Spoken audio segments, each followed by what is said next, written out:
in domestic work. And it could, again, be someone from the Bronx working childcare for someone else from the Bronx. Cleaning houses, domestic work, things like that. Yeah. Restaurants and food service, so who's bussing your table and who's doing the dishes.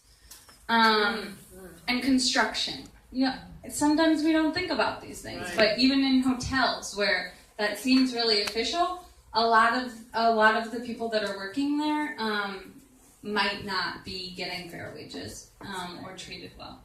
So top industries for sex trafficking, and we went into that a lot, but hotels, motels, online ads, commercial fronted brothels, and that includes like happy ending massage places, which we see a lot in Brooklyn and Queens. Yeah.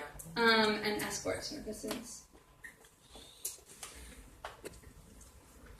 So these are red flags, and I feel like we went over a lot of them. A couple that I want to just flag are if they don't have access to their identity documents, right? So if someone else has their passport or if someone else has their ID, you can't do a lot of things in the city or anywhere without having an ID, right? There are some buildings you can't go into. So if someone doesn't have their documents, that's a huge red flag. They work long hours with minimal or no breaks, and they're coached in what to say or how to communicate. So my partner from the Department of Labor always gives this example that when she's interviewing potential victims, she asks, how much do you make? A woman in a nail salon, for example, and she responds, I make minimum wage. And then she asks, okay, how much is that? And the woman just repeats, I make minimum wage. So she doesn't know what minimum wage is, but she's told, if anyone asks, that's what you say, right? So we got to look out for scripted narratives and people not knowing what that means together, right?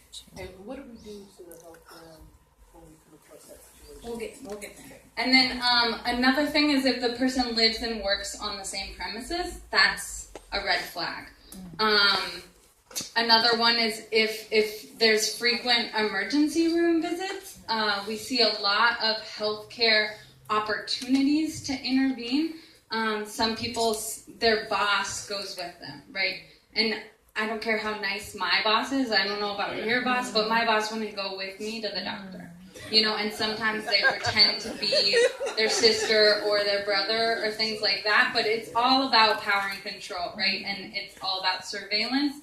They're going where you're going, they're watching where you're going, and they're seeing who you talk to, they're seeing what kind of paper you're putting in your pockets, so also be careful about what you hand to a victim. Go ahead. Yeah, we're going to skip that part. So now we're just going to talk about a little bit more about vulnerabilities. And to put it really simply, the things that make someone vulnerable to human trafficking make people vulnerable in our society. Our society is, a lot about power and control. Yeah. So poverty is the biggest one. If people had access to good jobs with good money, we wouldn't have to go side routes, or people wouldn't have to try to look for different ways to make money, right? So people also with a history of trauma, sexual assault, domestic violence, war, conflict, social discrimination by race, age, ability. We heard a mother talk about a special ed daughter. We see that a lot. Sexual orientation, again, income. People with a lack of support network or safety net. Foreign nationals, language, and immigration status. All those three. Why do you think those make people vulnerable? Afraid of being deported, isolation, can't talk to anybody. No, I'm just saying. Yeah, gangs. Blackmail. Or it's probably something like in a situation where it's probably a situation where they're traumatized by something that happened and they don't want to say anything to anyone. Yeah. Definitely. Definitely. Very good. So, again, it's all about lack of resources and lack of support, right? So to go back to prevention, how can we be more active community members? How can we share resources, which is education, which is housing, which is love, right? And concern for people. And be that person to say, like, that doesn't sound right, or I know labor laws here, and you should get a day off, or come talk to me if you have threats, right? So let's keep going. Has anybody seen this power and control wheel before? No. You have? Where have you seen it? Cool, yeah. They use it a lot in domestic violence, but this one was adapted for trafficking. And I think it's a lot of similarities. There's a lot of similarities between domestic violence and trafficking because it's all about power and control again, right? So I really like to have this visual, mostly for visual learners like me, like all this huge, thick circle that's keeping people in a world of isolation, in a world of exploitation and abuse. It's hard to break out of that. It's hard to think that there's hope outside of that. Like we heard the survivor say, she didn't have anyone on the outside. She was friends with other people that were working, right?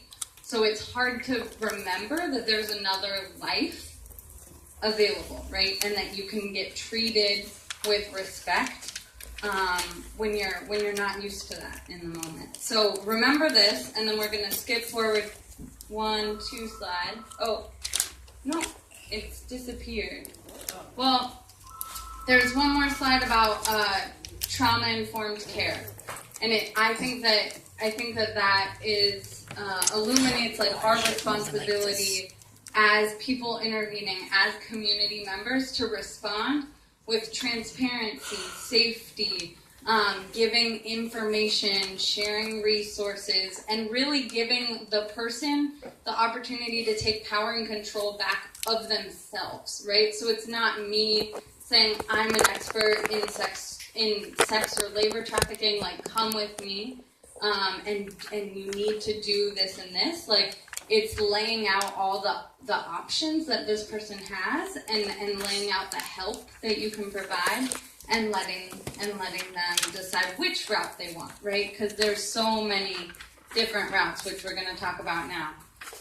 So there are service providers. I'm the manager of training and community outreach at the anti-trafficking program with Safe Horizon. Safe Horizon is a huge organization. It's our largest victim service agency in the country, and it only serves the 5 boroughs, so we're big.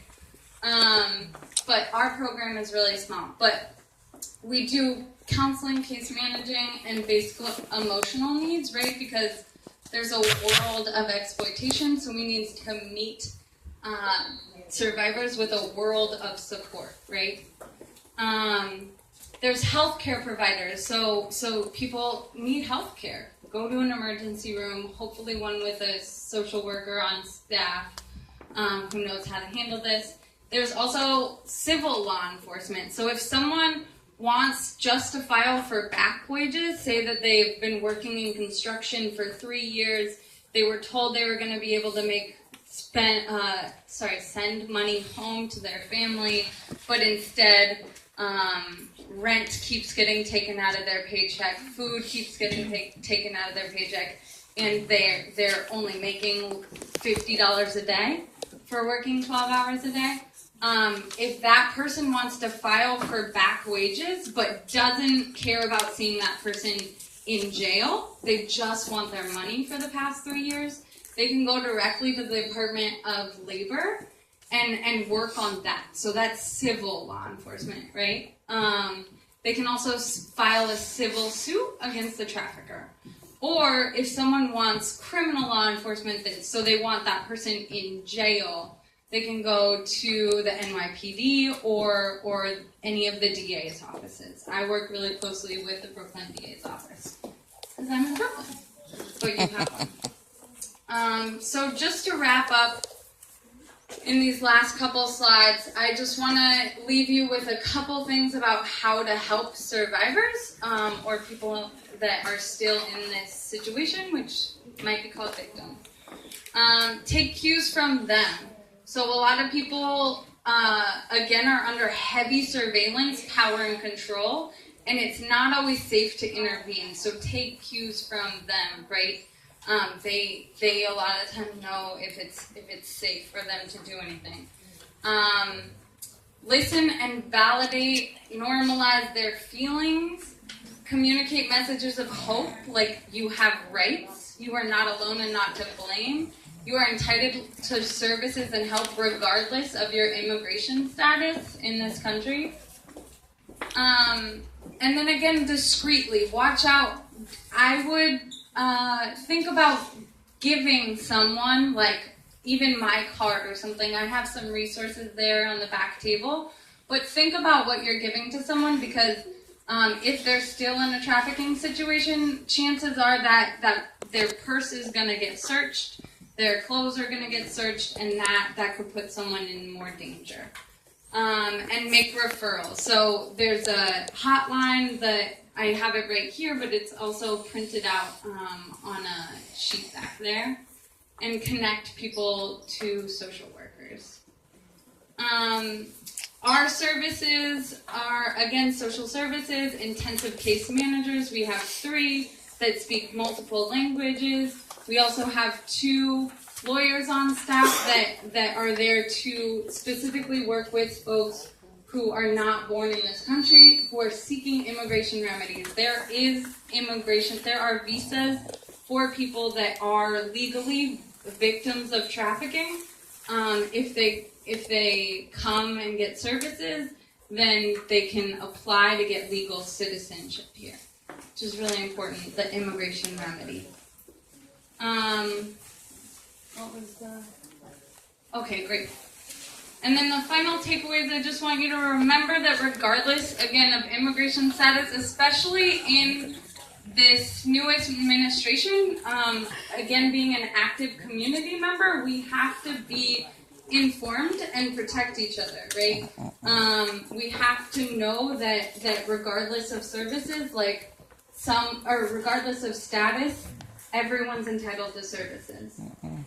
So please remember that. Even if a case is not criminally charged as survivor trafficking, it's severe trauma, like we heard this woman say, like Reverend Q has said, and please connect them to trauma-informed services. It's not something to mess around with. Like, come to Safe Horizon Anti-Trafficking or another program.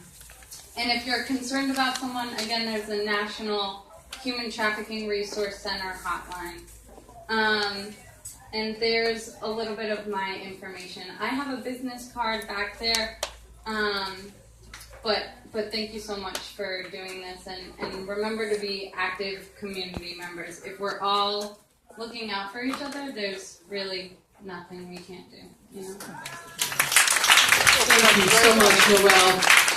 We're going to do Q&A, but the posters that are being placed on the middle of your desk, or the middle of your table, youth, is you're about to do a project, and we're going to have Q&A for both Noelle and myself. And does everybody got a poster in the middle of their table? Poster. Oh, I'm sorry. I'm sorry. I didn't see that they weren't out. James, can you help them with the posters and making sure? Very tight. Very tight. Okay, just wanted to share this with you. So when my daughter went missing, about day 5, I get a call from another parent in the neighborhood who says, your daughter was spotted just in the neighborhood. And so the young girl gets on the phone and she says, Miss Kyoka, do you know where your daughter is? I said, no, I haven't seen her in 5 days, but we're actually looking for her now. She said, well, I just saw her with an older man. She didn't have a coat on. And I said, wait a minute, and I ran and got a piece of paper and a pen. My mom always said, write down everything because you'll forget it in 15 minutes. And I wrote down what she had on. She didn't have on the clothes that she had on when she left my house. I wrote down what he had on.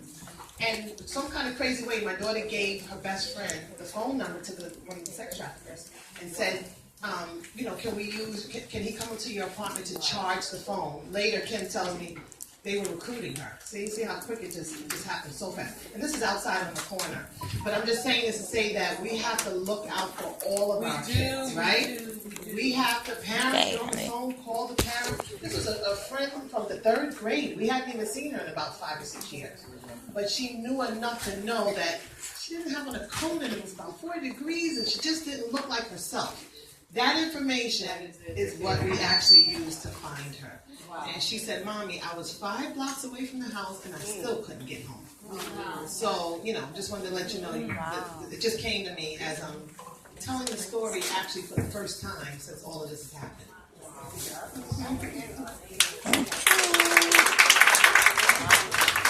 And that's what we're talking about as far as the village raising its children. How many of you believe that the village can once again raise its children and that we can restore neighbor back in the hood? That's what we're talking about, looking out for one another. See something, say something. If it look unusual, it is our responsibility. It's not the other person's.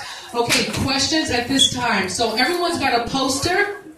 Next week is our My Freedom Day. So we're going to be back here Tuesday. We're going to launch with the youth of the press conference, and we're going to be doing some very, very neat stuff. Definitely would love to have you come back. But you're going to write down on these posters. Everybody's got the posters. Everybody got a marker. And let's have one of the tables. Do we have extra posters left? Yeah. Okay. Let's give it to one of the adult table. I want this table to tackle this poster. Yeah, we have some posters here. Okay, and I want some adults to tackle the poster, okay? The first thing you're going to do on the top of the poster is you're going to put, okay, thank you so much for coming. Let's give it up for our NYPD.